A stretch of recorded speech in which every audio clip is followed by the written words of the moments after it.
आगे बात करते हैं। आप इस क्वेश्चन को ध्यान से समझिए। यह भी पैराग्राफ टाइप क्वेश्चन है, इसके अंदर दो पार्ट्स हैं। अपन इसको बनाने की कोशिश करते हैं।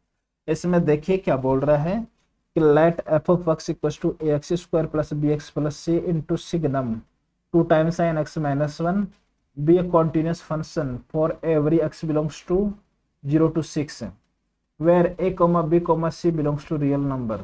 ठीक है, ये सिग्नम फंक्शन को डिनोट कर रहा है। फर्स्ट पार्ट बोला कि if a not equal to zero then which of the following must be incorrect. इनमें से कौन सा ऑप्शन इनकरेक्ट है वो चेक करना है।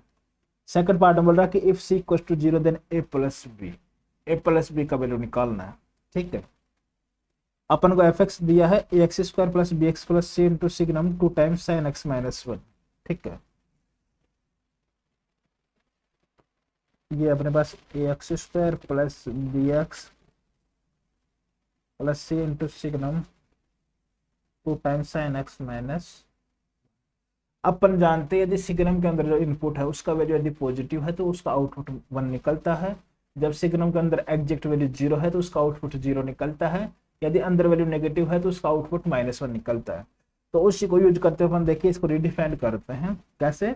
अपना जो अक्स का इंटरवल है वो है 0 से लेकर 6 तक। इसमें अपन रिडिफाइंड कर लेते हैं। जब इसका value 2 times sine x minus 1 का वैल्यू लेस देन 0 है, इसका मतलब क्या हो गया कि साइन एक्स का वैल्यू लेस देन 1/2। इसका मतलब क्या हो गया कि एक्स का वैल्यू लेस देन π/6 मीन्स 0 से लेकर π/6 तक जो सिग्नम का वैल्यू आएगा वो -1 आएगा। ठीक है, तो अपन यहाँ से फंक्शन को ऐसे लिख सकते हैं। ये अपने पास बन जाएगा minus times a x square plus b x plus c, वो जिसके लिए एक्स का वैल्यू 0 से लेकर π/6। जब एक्स का वैल्यू एग्जैक्ट π/6 होगा तो इसका वैल्यू आएगा अपने पास 0। जब एक्स का वैल्यू अपने पास π/6 से π-π/6 कितना हो जाएगा 5π/6। तो इसके लिए जो 2 टाइम्स साइन एक्स माइनस 1 का जो वैल्यू होगा वो ग्रेटर देन 0 होगा। तो इसके लिए जो सिग्नम का वैल्यू बनेगा वो 1 बनेगा। इसलिए अपने पास बन जाएगा a x square plus b x plus c. लेकिन जो अपना इंटरवल है वो 0 से लेकर 6 तक है। यदि अपन साइन एक्स का ग्राफ बनाए तो ऐसा कुछ बनता है। ठीक है, 6 अपना 2π से कम होगा, मतलब यहाँ पे कहीं पे होगा। तो अपन देखते हैं कि यहाँ पे π/6 से लेकर 5π/6 तक इसका वैल्यू है, 5π/6 तक इसका वैल्यू है 1/2 से ग्रेटर। जैसे 5π/6 से लेकर अपन 6 तक जाएंगे तो इसका वैल्यू आएगा नेगेटिव। इसलिए सिग्नम का वैल्यू क्या निकलेगा -1। ठीक है, तो ये अपने पास हो जाएगा minus times a x square plus b x plus c. जब एक्स का वैल्यू है अपने पास 5π/6 से लेकर अपने पास हो जाएगा ये 6 तक। आई थिंक इतना बात समझने कोई दिक्कत नहीं होना चाहिए। ठीक है, अब आप ध्यान से देखिए ये अपने पास क्या है, फंक्शन कॉन्टिन्यूस है। कॉन्टिन्यूस है तो इसका मतलब क्या हो गया कि π/6 पे वैल्यू क्या होनी चाहिए, इक्वल होनी चाहिए, और 5π/6 पे भी वैल्यू इक्वल होना चाहिए। तो अपन यहाँ से बोल सकते हैं कि जो अपना एफ एक्स होगा वो अपने पास हो जाएगा a times x minus π/6 into x minus 5π/6, क्योंकि π/6 पे भी वैल्यू 0 होना चाहिए, 5π/6 पे भी वैल्यू 0 होना चाहिए। यहाँ से आप देख सकते हो कैसे। यदि ऐसे नहीं दिखे तो क्या करना, इसमें π/6 पुट करेंगे तो ये अपने पास जब जैसे x इक्वल टू π/6 बनेंगे रखेंगे तो ये इसका रूट बनेगा क्वाड्रेटिक का, और जैसे 5π/6 रखेंगे तो ये भी इसका रूट बनेगा। तो क्लियर दिख रहा है कि x square plus b x plus c के दो रूट्स अपन को दिख गए, π/6 और 5π/6। लेकिन एक के ऊपर अपन कुछ भी कमेंट नहीं कर सकते। ठीक है, इसलिए अपने पास जो एफ एक्स होगा इस फॉर्मेट में बनेगा। क्लियर, ये अपने पास है a x square plus b x plus c के इक्वल। क्लियर, तो यहाँ से अपन एबीसी का वैल्यू देख सकते हैं कंपेयर करके। अपन जानते हैं कि यहाँ से यदि इसके रूट्स π/6 और 5π/6 हैं तो यहाँ से -b/a का जो वैल्यू होगा वो होगा अपने पास पाई, और c/a का वैल्यू होगा वो होगा अपने पास 5π²/36। ये बोल सकते हैं। अब इन्होंने बोला है कि फर्स्ट पार्ट में क्या कि कौन सा ऑप्शन इनकरेक्ट है, y equal to f of x is not differentiable at exactly 2 points. ये अपन को चेक करना है। डिफरेंशिएबिलिटी के लिए अपन को क्या करना चाहिए, देखिए इसको अपन डिफरेंशिएट कर देते हैं। डिफरेंशिएट किया डिफ्रेंशिएट किया तो अपने पास हो जाएगा ये minus times 2ax plus B. जब अपना x का वैल्यू क्या है 0 से लेकर π/6, जब x का वैल्यू अपना π/6 से लेकर 5π/6 है तब इसका डिफ्रेंशिएशन हो जाएगा अपने पास 2ax प्लस बी। जब अपना x का वैल्यू π/6 से लेकर 6 तक है तो इसका वैल्यू आएगा अपने पास -2ax प्लस बी। तो आप ध्यान से देखिए ये और ये कभी इक्वल हो सकता है क्या, क्योंकि ए का वैल्यू 0 के इक्वल नहीं है।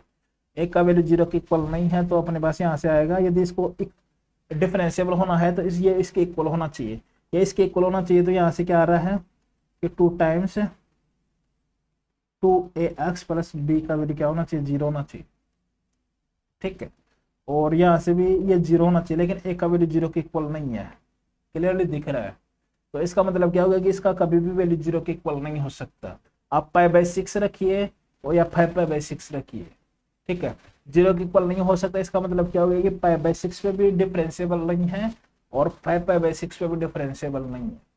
तो इसका मतलब क्या हो गया कि y = f(x) is not differentiable at exactly 2 points. इसलिए ऑप्शन ए इसका करेक्ट है, लेकिन अपन को इसमें चेक करना है कि कौन सा इनकरेक्ट है। सेकंड ऑप्शन देखिए कि y = f(x) इज डिफरेंशिएबल, ये ऑप्शन इसका गलत है, इसलिए ये ऑप्शन बी इसका आंसर होगा। थर्ड में बोल रहा है कि ऑप्शन सी में कि if a = 1 then cos b = -1।